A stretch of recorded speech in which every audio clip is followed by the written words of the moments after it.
Hello tout le monde, how you doing? Je sais pas pourquoi je fais ça.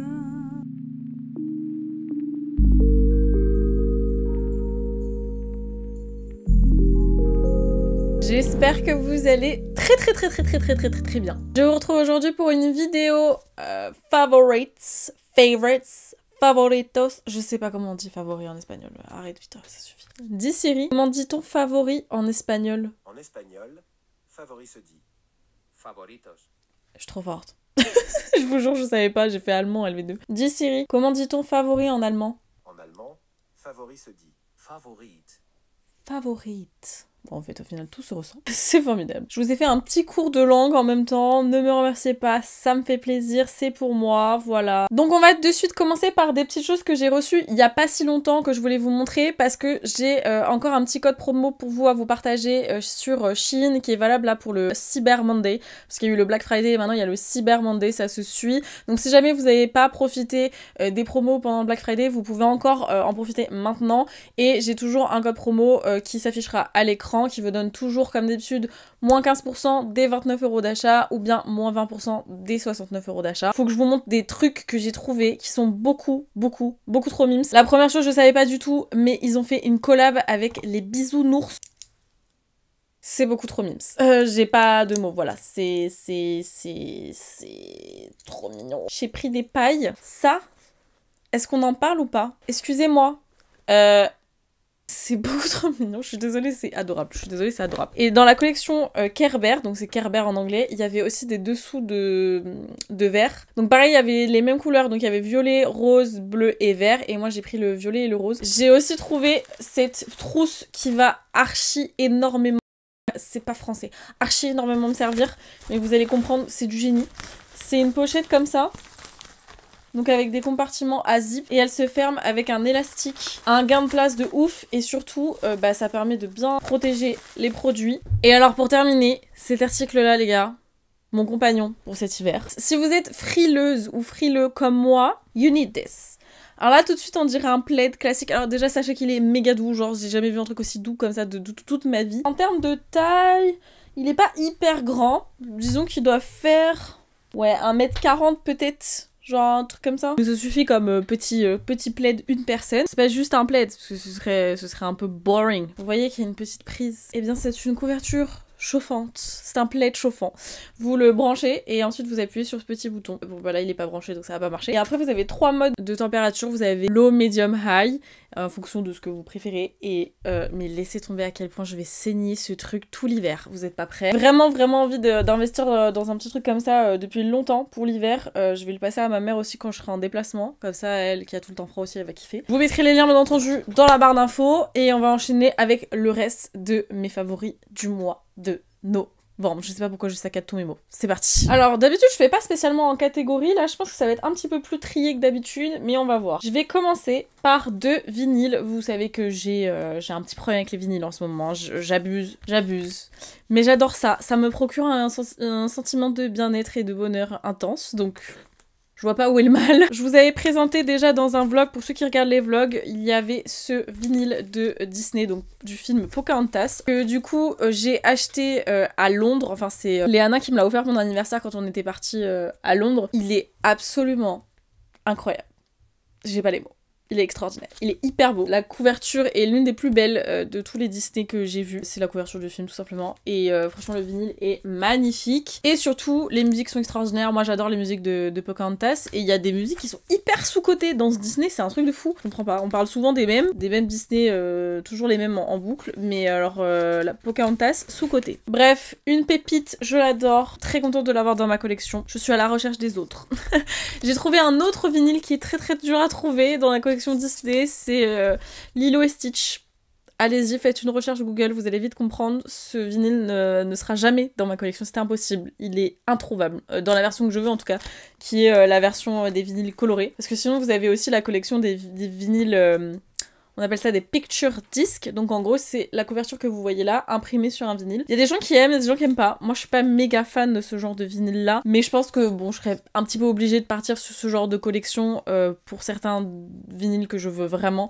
parce qu'ils sont introuvables dans la version colorée. C'est un autre sujet, beaucoup de blabla pour pas grand chose. Ensuite, je me suis offert un vinyle. Alors, j'ai découvert il y a quelques mois la chanteuse Kelsea Ballerini. Alors, si vous écoutez pas de la country, vous allez pas trop aimer ni connaître, mais c'est une personne qui commence de plus en plus à se faire connaître. Elle sort avec l'acteur qui joue dans Outer Banks. Je l'adore. Déjà, cette meuf, je l'adore. J'adore sa vibe, j'adore sa personnalité, de ce que je peux regarder d'elle. Je la suis beaucoup sur les réseaux. Et je suis fan de sa musique. Genre vraiment. Et donc, je me suis commandé un vinyle de... C'est pas son premier album, mais c'est un album qui est pas hyper récent, que j'attends, qui met une plombe à arriver. Et j'en ai profité pour commander celui-ci. Donc, qui est... c'est un EP, c'est pas vraiment un album. C'est Rolling Up the Welcome Mat. J'adore la couverture. Incroyable. Alors, il y a une autre version qui existe qui s'appelle Rolling Up the Welcome Mat for Good, entre parenthèses, où dedans il y a un titre en plus que j'adore qui s'appelle How Do I Do This, mais il n'existe pas en vinyle, cette version-là, donc j'ai pris cette là. Et regarde, vous êtes pas prêts pour le disque. Il est incroyable. Ah! Alors, vous verrez pas trop, j'ai pas spécialement envie de le sortir de la pochette. Vous verrez pas énormément, je pense un tout petit peu là. Mais en gros, vous avez un côté avec les titres, et de l'autre côté, sur la face B, vous avez une gravure où il y a écrit « Yeah, sure, ok ».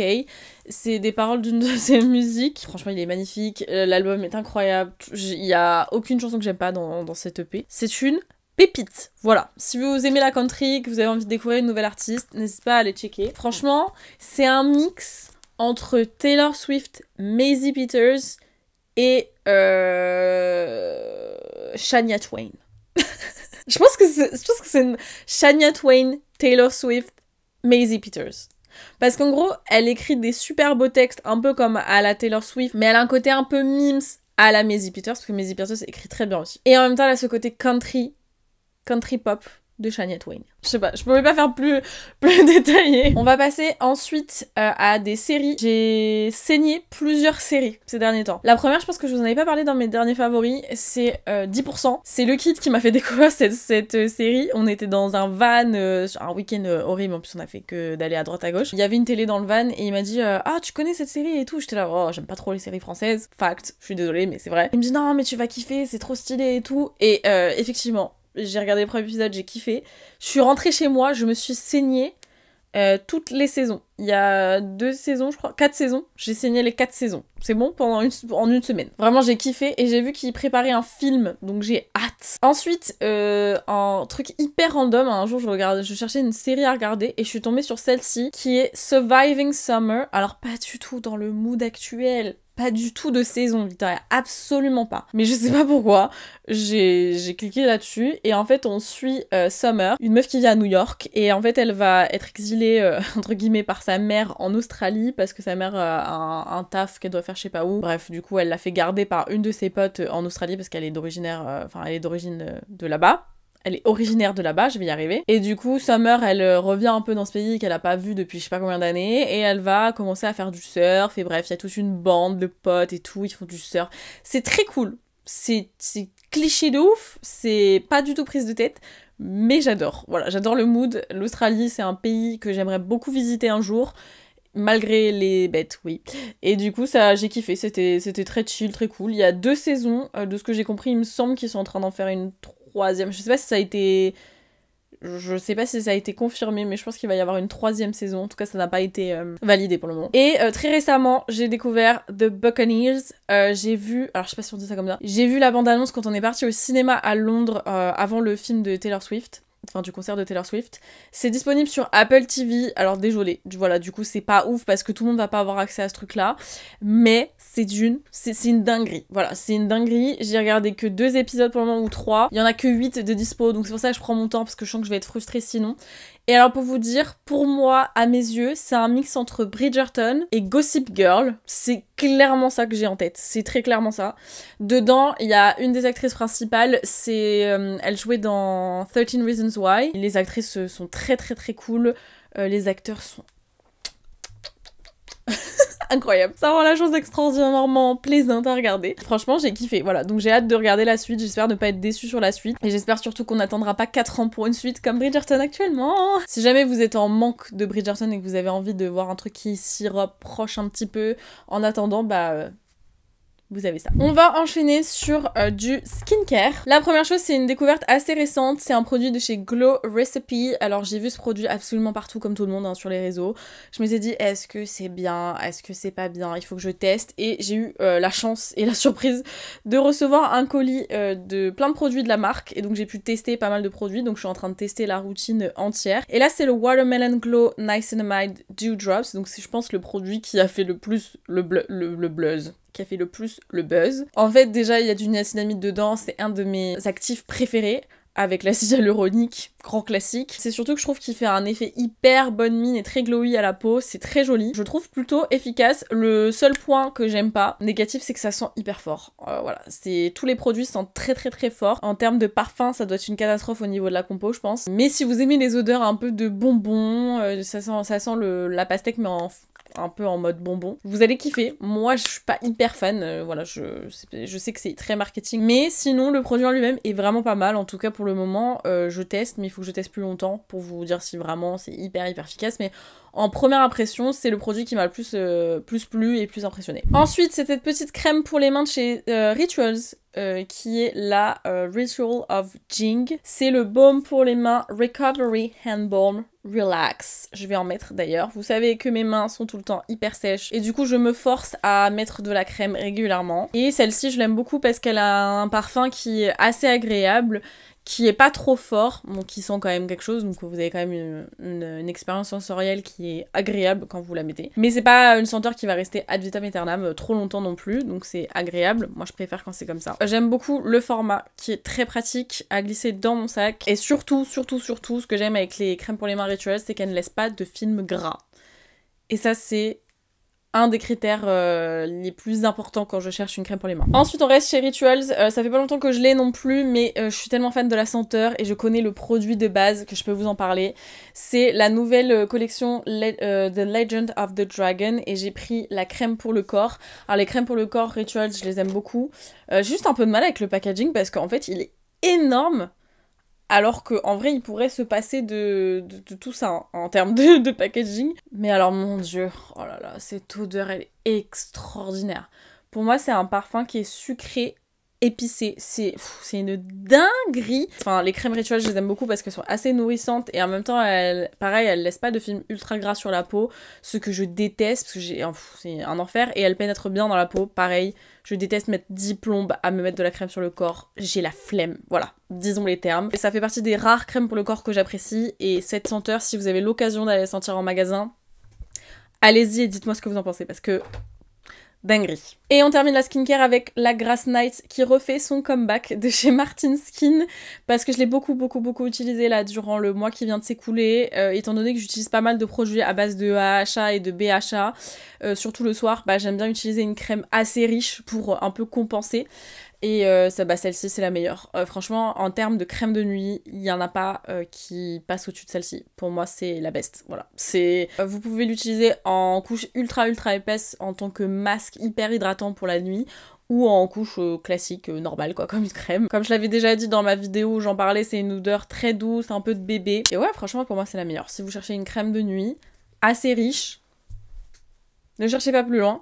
Parce qu'en plus, en termes de prix, je pense que vous trouverez difficilement mieux pour cette qualité. Voilà. Et pour le coup, ça va faire pratiquement 1 an que je connais la marque, donc je pense que vous pouvez me faire confiance là-dessus. Ok, je termine avec le dernier produit qui n'est pas un produit make-up, et on terminera du coup la vidéo avec les produits make-up. Les gars, j'ai repris la lecture.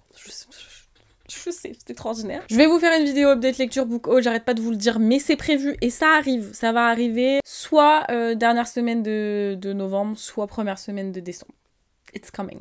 It's coming, baby. Mais je suis obligée de vous parler de ce petit livre parce que vraiment, l'histoire de comment j'ai été amenée à lire ce livre est extraordinaire. Il faut savoir que ma mère m'avait prêté le grand format il y a très longtemps, je ne l'ai jamais lu, j'avais complètement oublié, il était dans ma bibliothèque et je l'avais laissé parce que entre temps c'était plus Noël et moi j'ai du mal à lire les livres d'histoire de Noël quand c'est pas Noël. Voilà, je pense que c'est logique. Donc du coup, c'était un jeudi, je me dirigeais du coup vers Orléans pour rejoindre le Kid avant qu'on parte en booking. Et il me dit ouais on va avoir grave de retard et tout, prends ton temps pour partir, ce que évidemment j'étais déjà partie, c'était évident. Donc je me suis dit bon, je vais pas me presser, je vais sortir à la prochaine heure d'autoroute dans une ville que je connais, je vais aller dans un supermarché, je vais prendre une bouteille d'eau, un petit truc à grignoter, puis voilà, je passerai le temps là-bas, et je regarderai les livres. Et je regardais les livres, et je regardais les vinyles et tout, et je suis tombée sur celui-ci, il m'a grave attirée. Déjà de base. J'ai hésité avec d'autres romans de Sophie Jomain d'histoire de Noël, il y en a 2 autres, mais celui-ci c'est celui qui était le mieux noté et je me suis dit, je sais pas, je le trouve mimes donc je vais le prendre. Il faut savoir que je ne lis jamais en déplacement, c'est pratiquement impossible parce que quand j'ai du temps, je bosse ou bien je dors. Il y a pas de... c'est rare que je fasse autre chose que l'une de ces deux choses. J'essaie de dormir le plus possible, comme vous l'aurez compris si vous avez regardé le dernier vlog. Mais là, je sais pas pourquoi, j'ai commencé à le lire un peu dans l'avion, j'ai commencé à le lire un peu dans le train, etc. Je suis rentrée chez moi et impossible de le poser. Genre, impossible de le poser. Du coup, j'ai fini par réussir à le lire en moins d'1 semaine. Et je suis assez fière de moi parce que, bon, c'est un petit livre, hein. Il fait genre, allez, on va dire 300 pages. 300 pages en 1 semaine, c'est clairement pas ce que je faisais il y a quelques années, et je sais que pour beaucoup, c'est rien. Mais pour moi, qui était en panne de lecture depuis genre tellement longtemps, c'est extraordinaire, je suis hyper contente, voilà. Bon, bref, passons de blabla, de quoi ça parle? Donc c'est Les personnages s'éveillent sous les flocons, de Sophie Jomain, aux éditions Charleston Poche, il existe aussi en grand format si jamais. Et donc là, on se retrouve dans un refuge pour des reines, qui est tenu par une fille, son papa, et elle a son fils. Et son fils, il a une malformation au niveau du visage depuis qu'il est né, et donc il a subi beaucoup d'opérations pour essayer de lui reconstruire le visage et tout, mais du coup il a un visage pas très beau et il se cache constamment derrière un masque de Spider-Man et il aime pas qu'on le regarde, il a honte, etc. Et c'est un mal-être assez important. Et du coup ils tiennent un refuge qui sert aussi de chambre d'hôte et ils servent aussi des goûters, etc. Si les gens veulent venir voir les reines ou des moutons, bref, ils viennent, ils rendent visite. Un jour il y a un mec qui arrive et qui se fait passer pour le Père Noël, qui est le Père Noël ou qui se fait passer pour le Père Noël, vous verrez bien, qui vient du coup séjourner et mettre ses reines en vacances. Et il y a également un autre monsieur qui va débarquer, qui lui est un chef cuistot, et lui le projet en fait c'est de venir pour acheter de la viande pour son resto, de la viande de reine. Alors que la meuf qui tient ce refuge est végétarienne, respecte de ouf les animaux, aime trop les animaux, etc. Et bref, on va suivre ça. Romance de Noël, bien sûr, petite histoire de Noël, très mimes, les personnages sont hyper attachants, j'ai adoré la dynamique, c'est hyper bien écrit, j'ai retrouvé la plume de Sophie Jomain que j'aime, donc c'était hyper fluide, j'ai adoré, c'était très cool, ça passe très bien, si vous cherchez une lecture pour les fêtes, pour Noël, allez-y. Et si jamais vous le lisez, dites-moi ce que vous en avez pensé. Eh bien écoutez, on va terminer par le make-up. La première chose, c'est ces 2 petits produits NARS. Alors je pense que je vais plutôt parler de celui-ci surtout. Soft Matte Complete Concealer dans la teinte Light de Vanilla. Et en ce moment, je n'utilise quasiment que ça pour faire mes petites corrections partout. Et j'utilise un autre produit après que je vais vous présenter. Si vous avez regardé mes dernières vidéos, vous savez déjà de quoi il s'agit. Bon bref, c'est un concealer en crème comme ça en peau qui a un rendu mat. Et en gros, moi je l'utilise comment? J'utilise un petit pinceau anti-cerne, je viens prélever de la matière et je viens en appliquer aux endroits où j'ai besoin d'un petit peu de correction, des petits boutons, etc. Mes cernes. J'estompe un petit peu et je laisse sécher. Voilà, j'y touche plus trop après et ensuite je vais venir un petit peu estomper les bords, mais c'est tout. Et par-dessus, j'utilise ce fond de teint poudre de chez Maybelline que j'ai redécouvert là ces dernières semaines et j'adore le combo des deux. J'adore, c'est extraordinaire. Donc c'est le Super Stay Hybrid Powder Foundation et j'ai la teinte 03. Les deux ensemble, incroyable. Si vous cherchez un rendu hyper naturel, qui se voit pas spécialement, qui tient super bien et qui va quand même venir vous apporter une certaine couvrance. Voilà, moi j'utilise personnellement ce fond de teint avec un pinceau poudre, donc ça me fait une couvrance assez légère, mais vous avez avec une éponge qui est fournie, si vous voulez, bah du coup l'appliquer à l'éponge pour une couvrance plus importante. Mais voilà, je suis très contente de ce petit combo et voilà, très belle redécouverte. Ensuite, je pense que ça va choquer personne, mais le mascara Kylash, je trouve qu'on en parle pas assez. J'ai l'impression que vu que c'est Kylie Cosmetics, bah, les gens le prennent pas trop au sérieux. Et pourtant, j'ai testé pas mal de produits de la marque que j'avais bien aimé. J'ai très envie de tester les gloss d'ailleurs. Et ce mascara, il est dans un état pitoyable parce que je l'ai transporté avec moi absolument partout. Déjà, je trouve le packaging très mimes. Mais surtout, il fait des cils de fou. Voilà, en fait, j'adore ce qu'il fait aux cils, donc bientôt il va falloir que j'en rachète un. Il a une brosse assez épaisse, avec pas mal de produits, et il fait des cils hyper épais, volumineux. J'aime beaucoup, et je trouve qu'on n'en parle pas assez, donc c'est pour ça aussi que je le mets dans ses favoris, parce que il mérite que vous le testiez. Et enfin, pour terminer, c'est sans surprise que cette palette se retrouve dans cette vidéo, parce que quand je vous dis que je veux plus la quitter, c'est une réalité. Ça me brise le cœur parce que je sais qu'elle est chère. Mais dedans, vous avez quand même 6 produits en un. Cette magnificence est extraordinaire. Donc dedans, vous avez 2 poudres de finition, un highlighter, un bronzer et 2 blushs. C'est la Ambient Lighting Edit Unlocked Jellyfish. Il y a la version léopard qui existe sur Sephora. J'ai pas réussi à trouver celle-ci chez Sephora, mais si jamais, je vous la mettrai dans la description. Mais si vous voulez des teintes un petit peu plus foncées, si vous avez le teint un peu plus hâlé comparé à moi, la léopard est bien mieux, je pense, en termes de coloris. Et il y en a une autre aussi qui est la Snake, je crois. Et celle-ci, je crois que c'est la plus foncée. Mais je peux dire des bêtises. Mais en tout cas, j'en suis super contente. Hyper pratique à transporter. Déjà, ça c'est un énorme point, vous savez que c'est mon point critère important. Les produits sont de très très bonne qualité, bien entendu, c'est Hourglass. Le bronzer est super beau, ils se font ultra facilement à la peau. Les blushs sont très très beaux aussi, l'highlighter est magnifique. Moi qui mets de moins en moins d'highlighter, regardez cette dinguerie. C'est pas du tout celui que j'ai mis aujourd'hui. Incroyable, bref, j'en suis super contente. Si jamais vous ne savez pas quoi demander à Papa Noël cette année, vous pouvez demander celle-ci. Ou si vous voulez vous faire plaisir, vous pouvez vous prendre ça aussi.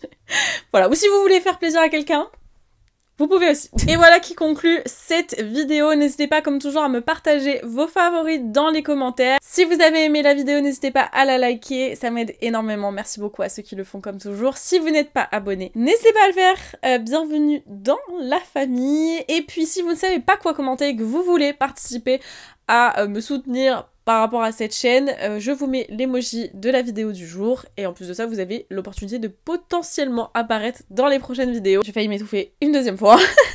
Merci beaucoup d'avoir regardé la vidéo jusqu'ici, moi je vous fais d'énormes bisous et je vous dis à très très vite pour une prochaine vidéo.